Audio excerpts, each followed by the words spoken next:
ఇప్పుడే. నీ తల్లి ఫోన్ ఎక్కువ చూడొద్దని చెప్పేది నీ క్షేమం కోసమే.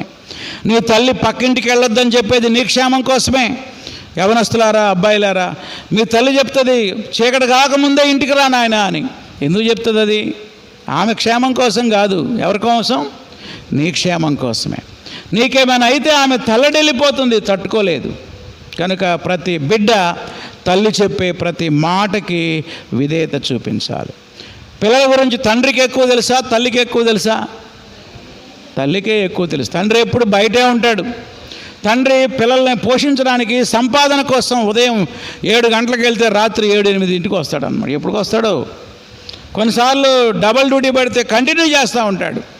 కానీ పిల్లల గురించి అంతా బాగా తెలుసుకునేది తల్లే జాగ్రత్తలు చెప్పేది. కనుక ప్రియమైన బిడ్డలారా, తల్లి చెప్పేటువంటి బోధను ఏం చేయకూడదు? త్రోసి వేయకూడదు.